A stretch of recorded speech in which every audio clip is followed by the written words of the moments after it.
Did you have oatmeal for breakfast today? Imagine being told that something as mundane as oatmeal could be lethal. On July 29, 2022, a shocking incident involving an Indian chef was recorded on a surveillance camera. During the Diwali festival, a significant event in Tamil Nadu, Muthukumar was preparing a large batch of oatmeal. Reports suggest he was slightly intoxicated that day. Tragically, he lost his balance and plunged into the vat of hot oatmeal, suffering severe burns. Despite being rescued from the scalding mixture, Muthukumar succumbed to his injuries, which affected 65% of his body. This incident is a stark reminder that even the most harmless objects can turn deadly. Are you fond of taking hot baths? Ever wondered how hot water needs to be to cause fatal injuries? While 43 degc water is generally considered safe, it's dangerously close to the human pain threshold of 42 degc. Notably, children and the elderly, with their more delicate skin, are at higher risk of severe burns from brief exposure to hot water.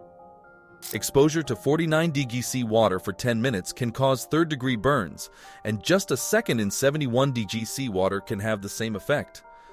But don't assume you're only at risk in the bathroom. Consider the tragedy of 62-year-old Jose Melena on October 11, 2012. Jose was employed at Bumblebee Foods in California, a company known for its canned fish and seafood. His role involved maintaining a large 11-meter oven located inside a cylindrical furnace used for sterilizing tuna cans. On that fateful day, after being unaccounted for several hours, a search for Jose began. As it appeared, he had vanished. Earlier, unbeknownst to his colleagues, Jose had entered the furnace to inspect the oven.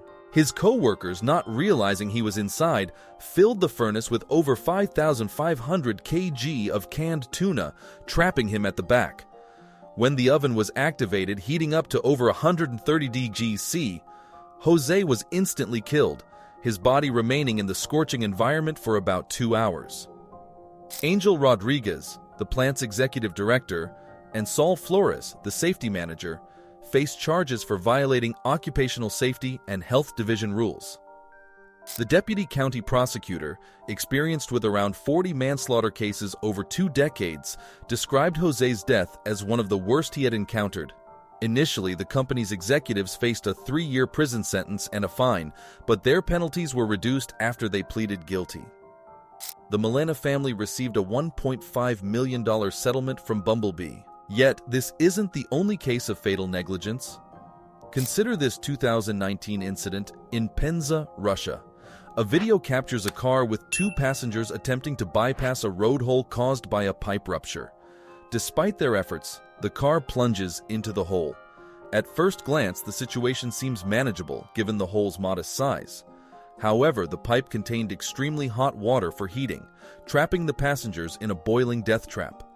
Had local authorities maintained the pipes properly and municipal services acted promptly to prevent traffic near the hazard, those 2 lives could have been spared. However, sometimes the victims contribute to their own tragic fate. Take Yellowstone National Park, where deaths occur quite frequently, yet tourist influx remains steady. Yellowstone is famed for its myriad geothermal pools, hot springs, and geysers, with temperatures soaring to 250 degc. Merely being close can result in third-degree burns. Visitors are required to stick to designated wooden walkways, but sometimes even this precaution isn't enough to prevent fatalities. In 2006, a 6-year-old Utah boy suffered severe burns after slipping on a slick boardwalk near the Old Faithful geyser in Yellowstone. Miraculously, he survived after falling into the scalding water. However, this alarming incident didn't serve as a cautionary tale for 23-year-old Colin Nathaniel Scott from Portland, Oregon. In 2016, while visiting the park with his sister, they both strayed from the designated path, wandering over 180 meters into the Norris Geyser Basin. Tragically, Colin was engulfed by a sudden eruption of hot water. His sister, who was slightly farther away, narrowly escaped and sought help, but she was the sole survivor. Colin's body was never recovered by the rangers. 6 years later, a similar tragedy occurred. This time, the victim was 70-year-old Il-hun Ro, who deviated from the trail and slipped into Abyss Pool, located in the West Thumb Geyser Basin of Yellowstone Lake. The incident happened on July 31st, and it wasn't until August 16th that rescuers found a shoe and part of a foot in the hot spring, which is 78 degrees C hot and 16 meters deep. DNA testing confirmed these remains belonged to ill. These victims, to varying degrees, understood the risks they faced, as do those who work in hazardous jobs where death is not a pursuit of thrill but a part of their professional duties. On February 25, 2022, divers from LMCS Maintenance Company were working at Perea Fuel Trading Company Ltd. In Pointe-à-Pierre. The team included Kazim Ali Jr., son of the executive director, group leader Fizal Kurban, Youssef Henry, Rishi Nagasar, and Christopher Boudrum. Their task was to install a standpipe in a 90-centimeter diameter pipe under the water, about 400 meters offshore in the Gulf of Paria. While working 18 meters deep, a safety valve unexpectedly opened, creating a vacuum that pulled all 5 men deep into the pipe. Michael Kurban, Fizal's son, was nearby on a boat. Hearing the emergency over the radio, he rushed to help. Finding no one in charge at the scene, he took the initiative, calling diver relatives and friends to assist. Michael found Boudrum at 15 meters depth in an oil-coated pipe and brought him to the surface. Unable to proceed further due to his safety rope's length and hearing odd sounds in the pipe, Michael's team was ready to continue the search but was stopped due to safety regulations. Christopher Boudrum, seriously injured, recovered after treatment in a hospital hyperbaric chamber. He recalled seeing other divers trapped in an air pocket, one of whom was injured and immobile. Pariah claimed they monitored the divers from the shore and immediately contacted the Coast Guard when the accident occurred, with rescue divers ready. However, the victims' families reported that the company only allowed remote cameras in the pipe 12 hours post-accident. Rescue divers hesitated to enter the pipe until its contents were drained. For 2 days there was hope the missing divers might survive in air pockets, despite likely poor air quality. Yet, no one entered the pipe to rescue them. Today, they are presumed dead. These incidents highlight that, in some situations, help may not arrive in time, and even with all resources deployed, rescue efforts can still fail. In 2009, 26-year-old caving enthusiast John Jones embarked on an exploration of Utah's Nutty Putty Cave, notorious for its tight, slippery passages. With a length of 413 meters and a depth of 44 meters, the cave presented a significant challenge. John, along with his brother Josh and 9 friends, had a passion for spelunking since childhood. Their adventure in Nutty Putty started smoothly, exploring the cave's vast Big Slide room. John then attempted to navigate the infamous Birth Canal passage, which led to a larger chamber. However, he misstepped and fell into a near vertical crevice, only 25 by 46 centimeters in size, becoming trapped deep underground face down.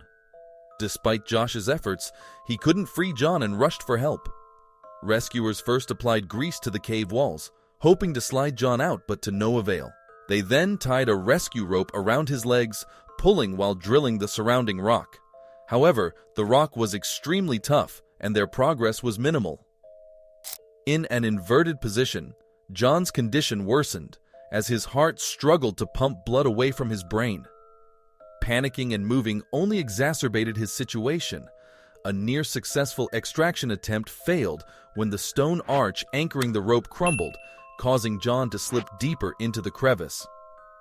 Despite the falling rocks injuring one rescuer, the team persevered. After 27 hours, involving 137 rescuers in a highly challenging operation, they finally extracted John, only to find him barely breathing. He did not survive the ordeal. His body, too difficult to retrieve, remains in the cave, which was subsequently closed to visitors. In a different scenario driven by ambition rather than curiosity, the story of Joseph Burris unfolded in 1990. On Halloween Eve, marking the anniversary of famous magician Harry Houdini's death, Burris, an ardent admirer of Houdini, planned a daring act, being buried alive. Despite the apparent dangers, no one could dissuade him. In a grand display, dressed in a white tuxedo and arriving in a white limousine at Blackbeard's Family Entertainment Center, Burris prepared for his performance. Handcuffed and locked in a plastic casket, he was buried in a 2-meter-deep grave covered with 7 tons of dirt and wet concrete. The audience's excitement grew with the trick's perceived difficulty. Burris, feeling triumphant, aimed to outdo Houdini, adding wet concrete to the stunt, a component he had not used in a previous successful attempt. He underestimated the added weight of the wet concrete, nearly 3,000 kilograms. His plan was to free himself, emerge through the mud and concrete, and dramatically surface before the audience, all while holding his breath. However, the trick went awry. After 5 minutes, Burris was still not visible, indicating something had gone terribly wrong. Tragically, the ambitious stunt performed by magician Joseph Burris took a fatal turn. The immense weight of the wet concrete, nearly 3,000 kilograms, caused the casket to be compressed 60 centimeters into the ground. In a desperate attempt to save Burris, his assistant and the staff of Blackbeard's Family Entertainment Center hurriedly excavated him from the grave. Paramedics on the scene attempted resuscitation, but it was too late. Burris had already succumbed to his fate. Experts believe asphyxiation was the likely cause of death, either from mud and concrete entering his airways, or the overwhelming pressure on his chest making it impossible to breathe. Reflecting on the incident, his assistants remembered Burris's frequent miscalculations regarding the amount of concrete needed for the grave. In his pursuit of surpassing his idol and achieving fame, Burris inadvertently set a deadly trap for himself, leading to his untimely demise. In a similar vein, a trap ensnared 71-year-old barber Bernard Gore on January 6, 2017. He planned to rendezvous with his wife Angela near Woolworth Shopping Center in Sydney, but Mr. Gore never appeared. After several hours of his absence, his wife sounded the alarm. Despite extensive searches by the police in the mall's public areas, Mr. Gore remained missing, as if he had vanished from the earth in the most enigmatic way. However, on January 27th, an employee stumbled upon an elderly man's body in a stairwell. The body's posture suggested that Bernard had been seated on a chair before toppling forward. Bernard suffered from dementia, and surveillance footage later revealed him entering a fire exit on the 4th floor, with the door shutting behind him. Confused and lost in a complex labyrinth of stairways and hallways, he found it impossible to find his way back. Bernard's predicament might remind one of the back rooms, a mythical maze from urban legends and horror games, where one can wander endlessly through bewildering corridors, potentially hunted by terrifying creatures. But there was nothing supernatural about Bernard's demise. It was a tragic incident of a retired man with dementia trapped in an enclosed space without aid or sustenance. Shifting focus, some tales are more chilling than strange death stories, like the eerie happenings with cadavers. One such spooky tale involves the sighting of a translucent entity emerging from a deceased woman's body in a Chinese hospital, which some interpret as the soul departing. With no scientific explanation available, this footage remains a mystery. Meanwhile, in an Indian hospital, a black figure swiftly passing through a corridor raises questions about the existence of mystical entities. However, the authenticity of such videos is debatable and could be mere editing tricks. Morgue workers have shared their own bizarre experiences online. One recounted a harrowing experience during a hurricane, where she was trapped with rising water and eerie sounds emanating from a body vault, only to discover a crab causing the noise. Another worker described a startling moment when a dead body seemingly grabbed his hand, which was actually just a natural post-mortem muscle contraction. Such occurrences highlight the body's complex processes after death. Caleb Baki, a health and wellness expert, explains that moaning sounds from a corpse can occur due to air trapped during resuscitation efforts. Ira Pastor, CEO of BioQuark Inc., notes that some genes remain active post-mortem, including those related to embryonic development, leading to involuntary muscle movements. These natural phenomena often lead to startling experiences in morgues. Share your knowledge of unusual deaths in the comments, and don't forget to subscribe to my channel. After watching this video, you'll think twice before exploring dangerous locations, and I have many more life-saving stories to share.